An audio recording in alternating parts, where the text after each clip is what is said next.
माशाल्लाह जी, जो भी इस दर से जुड़ा रहा यकीनन वो जन्नत तक पहुंच गया।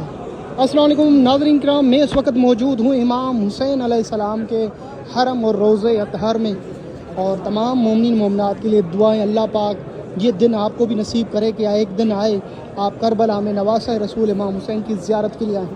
ज़ियारत करें, सामने इमाम हुसैन अलैहिस्सलाम का रोज़ा है।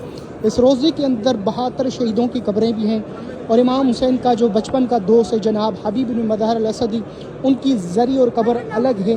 और इस ज़रिए इमाम हुसैन के साथ ही शहज़ादा अली अकबर उनके बेटे और शहज़ादा अली असगर की कब्र है, और पहलू में वो दरवाज़ा सामू जहाँ पे शहदाए करबला 72 अंसार इमाम हुसैन असहाब इमाम हुसैन गंजे शहदा भी से कहा जाता है, इब्राहिमुल मुजाब और मक्तलगा इमाम हुसैन अलैहिस्सलाम जहाँ इमाम हुसैन को शहीद किया गया वो जगह है। ये खूबसूरत हरम है मेरे मौला हुसैन अलैहिस्सलाम का, जिसे आप देख रहे हैं। मेरी दुआ है कि अल्लाह पाक आप सबको करबला आना नसीब करे, मौला हुसैन की ज़ियारत और शफाअत दुनिया और आखिरत में मुझ समेत आपको नसीब करे। यकीनन ज़िंदगी का बहुत बड़ा खसारा है, अगर सेहत और माल रखते हो और फिर भी करबला नहीं आते हो, दिल में तमन्ना रखते हो कि जन्नत में जाऊंगा, तो जन्नत का जवानों के सरदार तो आका हुसैन है, तो इनका सामना तो जन्नत में करना है हमने। अगर जन्नत की तमन्ना है तो क्यों ना दुनिया में ही उनकी कदम बोसी के लिए करबला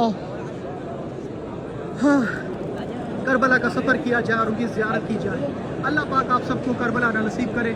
मैं आपके साथ शाकिर अली नशफी इसी दुआओं के साथ कि जल्द अल्लाह पाक आपको नवासे रसूल इमाम हुसैन की ज़ियारत नसीब करे। माशाअल्लाह, कितना खूबसूरत रोज़ा है इमाम हुसैन अलैहिस्सलाम का। माशाअल्लाह, ये कब्र अतहर है, तमाम के लिए बहुत सारे दुआ। हुसैन मिन्नी व अना मिनल हुसैन। माशाअल्लाह।